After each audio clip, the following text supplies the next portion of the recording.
it's more of just really can our bullpen, increase the striker percentage and really shut down batters before, you turn a 1-run inning into a 5-run inning. And that's what's been hurting us lately, especially against these division rivals. I think that is one big factor, whether we win or lose. So I think that, I definitely think there's a lot of factors that go into it, but I think that's definitely one of them. So up 7-5 right now, middle of the 7th, going to the bottom of the 7th. So, we do have the game in the palm of our hands. I think that, right now we're in the bottom of the 7th. Ian Desmond's up. So, it's, Ian Desmond, I mean, obviously his average doesn't show, but he has completely made a turnaround this season. Batting 260 right now, 259 to be exact. Already has 2 RBIs today. I think that he basically, he's basically showing that he can really make a turnaround, and especially from the beginning of the season when he seemed to, get out every single, almost every at bat. It seemed like, grounded in double plays most of at bats whenever the chance was given. So, just reached again actually right now. So, Ian Desmond is definitely proving himself to be an everyday starter. Whether or not his average shows it, he is doing very well. So, Ian Desmond is definitely, whether it's him or Rymel or David Dahl, I think our outfield is definitely very solid. So I'm very happy with our lineup. I think that, some people are struggling, but, many people in our lineup are doing very well. Talk about Daniel Murphy. Daniel Murphy is playing unbelievably well right now. He was really, obviously he was injured. He's batting sub 200. He's now up to 277, and that's where he should be. I mean, his career average is almost 300. He's that good. He really sits at 300 every year, and it's very impressive too. So I do think that he's a guy who, he hits 300, should not surprise you. So, as a career 299 batting average, especially the divisions he was in, I mean, that's crazy. So, he's right where he wants to be. Obviously, he wants to be higher, and I think he definitely will. Especially batting 270, where he is, I think that, I think he's definitely comfortable right now. 277 is a great average, obviously, but I know, and he, many people know that he's better than that, and he's only on an incline right now. He definitely has not declined since April and early May. So, obviously that injury hurt him a little bit, but physically and I guess just whether it was hitting, fielding, all that stuff. So, but he's definitely seems to fully healed, and is playing very well. So, props to him. We seem to be firing from all cylinders right now. So hopefully we can keep it up, and that's the goal, obviously. So, but yeah, so we definitely, I think we can definitely bring this game around. I think that we can definitely take it home and win Game 1 against the Padres, because especially a team like that, we should be winning series against them. Not saying they're a bad team, but I think that we can definitely get games against them. So, even in our, in the past, we really haven't done too well against the Padres, but regardless, I do think that we're doing very well. So, definitely props to the Rockies. They're playing well, and there's no way around it. Whether or not they've been 5-5 over the last 10, they've been playing well. So, but yeah, so, we are nearing the All-Star break, and, it's about a month away. I guess a little less right now. And I think that, there's a chance that we can get it within the lead, the deficit from the Dodgers within 5 games. And I really do think that will happen. So, but, the NL All-Star voting is right now it's tight. There's a lot of, I mean, the NL is filled with stars, obviously the AL too, but, just to go position to position, when you look at, right now you're looking at third base, obviously Nolan Arenado, Bryant Turner. Nolan Arenado's, killing it right now. He seems to have a firm grasp. Nolan, right, I mean, he's almost doubled Chris Bryant. He's at 783,684 votes. Chris Bryant's at 404,855 votes. So, Nolan seems that he's definitely going to, like every year, make the All-Star game. Trevor Story, he just, to be honest, when, I'm gonna put it like it is.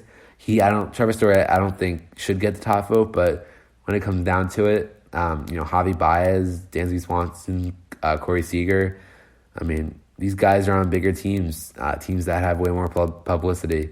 Obviously Javier Baez should definitely deserve it over Trevor Story right now. But regardless, I just think that the deficit shouldn't be where it is right now. So, but Trevor Story's fourth right now, and I do think that, especially when, Javier Baez is playing like he is, there's no excuse for that. I will say, though, that publicity in market is definitely an impact, especially when Javier Baez is almost, above 600,000 votes above him. I don't see it. I don't see if Javier Baez was on a team like the Rangers, that would be the case. But, moving into the outfield, Charlie Blackmon is definitely going to make it. 278,070 votes in sixth place right now, and that's everyone in the outfield. So that includes Cody Bellinger, Christian Yelich, Ronald Acuna, Jock Peterson, Albert Amora Jr., guys like Alex Verdugo, Bryce Harper, who should not, obviously should not be in the All-Star game. He's just so hyped up, and it's just part of it. Bryce Harper, he brings a lot of money into the, organization. They love him. They also hate him at times, but they're very emotional when it comes to Harper. So whether it's the love or hate, it's a love-hate relationship. So, Harper is definitely bringing in a lot of money for the Phillies, and, he's got talent. He strikes out a lot, but man, can he drive the ball far? So, he is a talented player, whether you want to say he's not, but, I do want to shed some light on one guy who it is a shame that he's not as recognized, which is Jeff McNeil. He is an unbelievably talented player, only at 96,000 votes. Almost 97. I'm sure it's actually 97,000 now. He's playing very well. He has power, and he makes great contacts with the ball. He's really a great all around hitter. It's just disappointing that he's not higher on the voting. Because you got guys above him who really aren't playing as well. And you look at the stats. You look at the stat comparison, and they're really nowhere near him. I'm just gonna, pulling up his stats. Obviously, obviously there's some guys above him that are as good, but there are some guys who really just aren't playing as well. But that's just how it is. Obviously, the All-Star voting is, publicity and fan base is an impact. Obviously, there are thousands and thousands of people who are voting,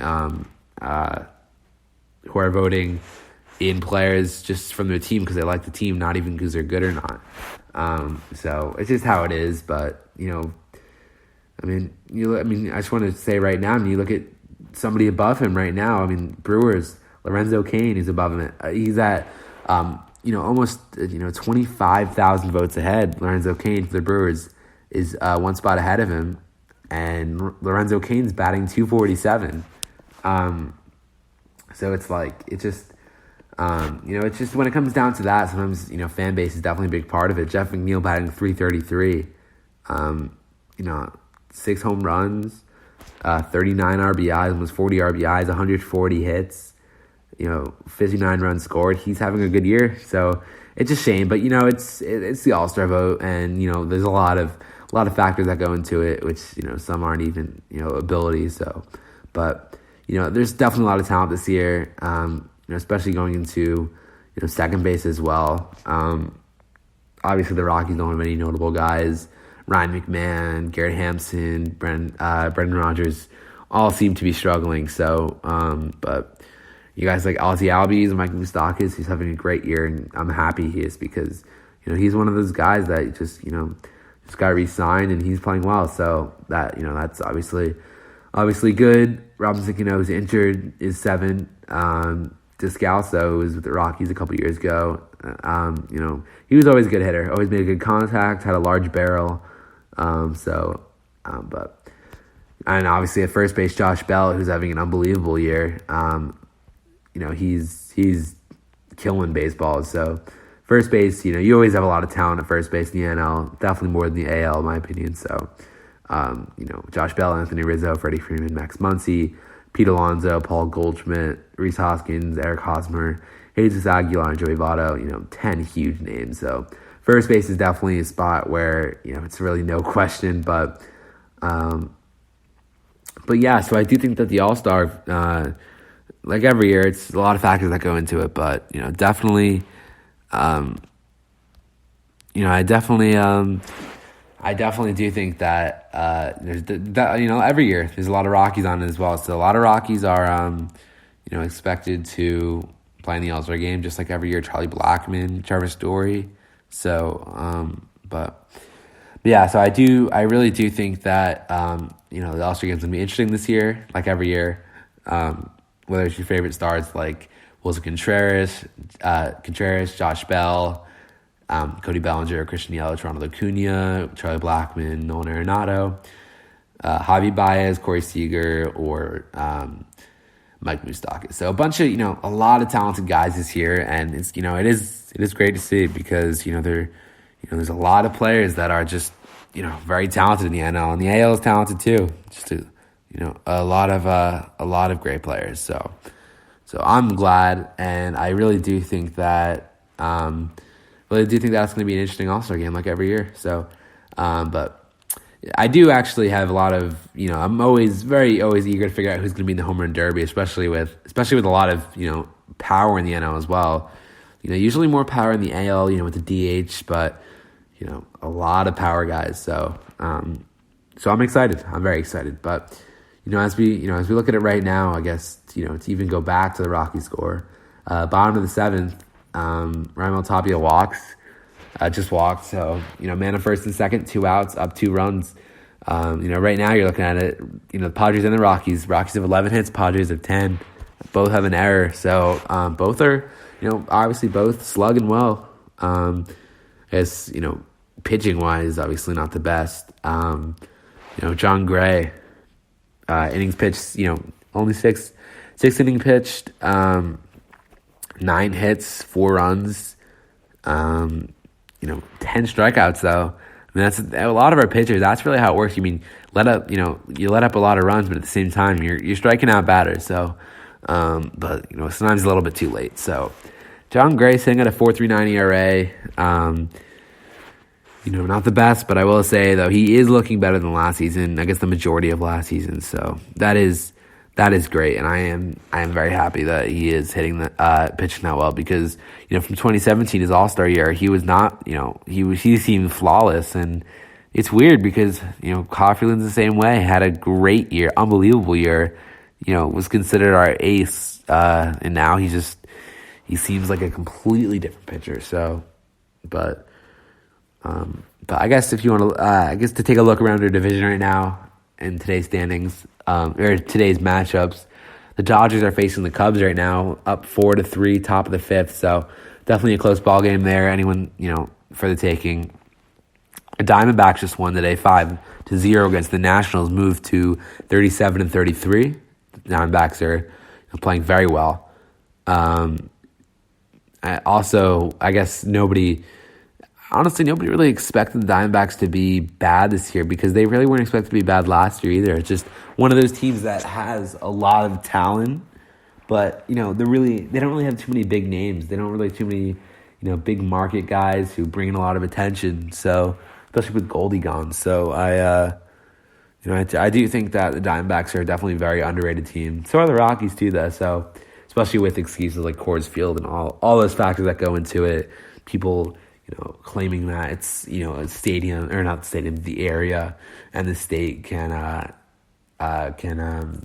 dictate whether a team can hit or not, or a team is good or not. So, but yeah, so officially halfway through the podcast, and we've definitely, to recap, I guess, talked about the All-Star game, the Rockies game so far, and the past week. So I guess to talk about.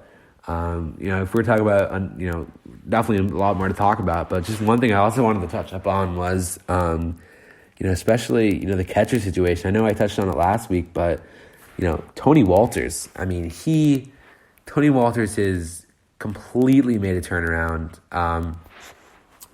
He is basically, he's completely different than he was last year. Last year, he's always had the glove, but now, he's really... he really has all the tools you need. Especially a guy like Tony Walters who, really offensively really couldn't even hit the ball. To put it put it quite frankly, couldn't even hit